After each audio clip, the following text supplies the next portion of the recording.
I used to say that barcode in the 70s was a sort of first hyperlink because it was the first time that a symbol linked to data, a symbol that was on a product linked to the data that were in the store information system, mainly to link what? The price and description that went then on the receipt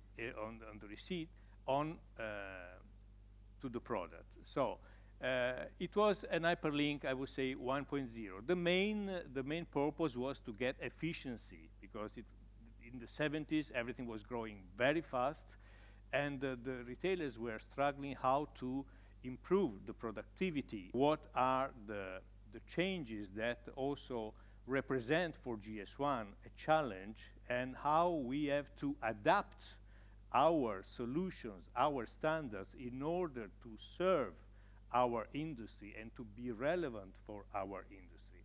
So mainly the big change come from the consumer behavior, the different behavior of people, and we just had a very important perspective from Edwina Dan, and so I cannot repeat nothing more about that.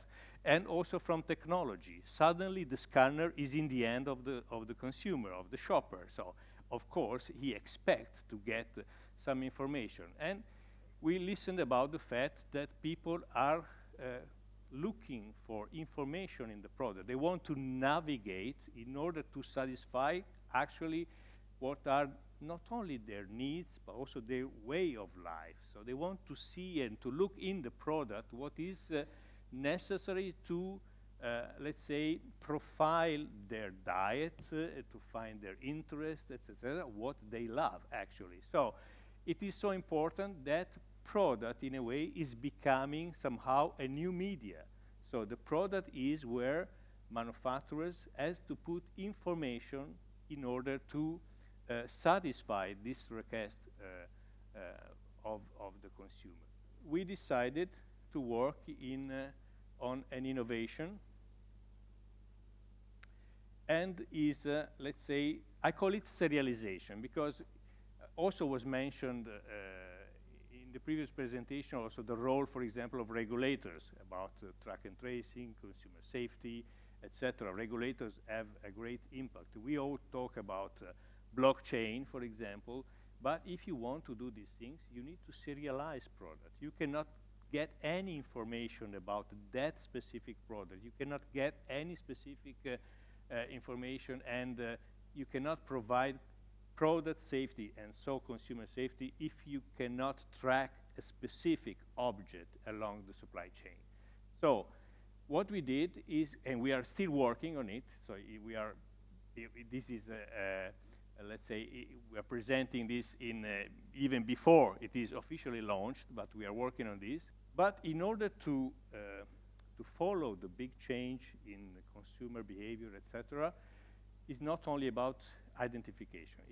A lot is about data. So in GS1 we work on data since many years, but I would say on 3 levels. First level, we set standards also for data.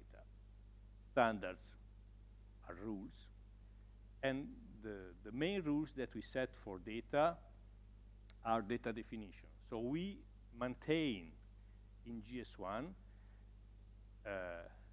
the global data dictionary. That means all the attributes that describe a product of any possible category.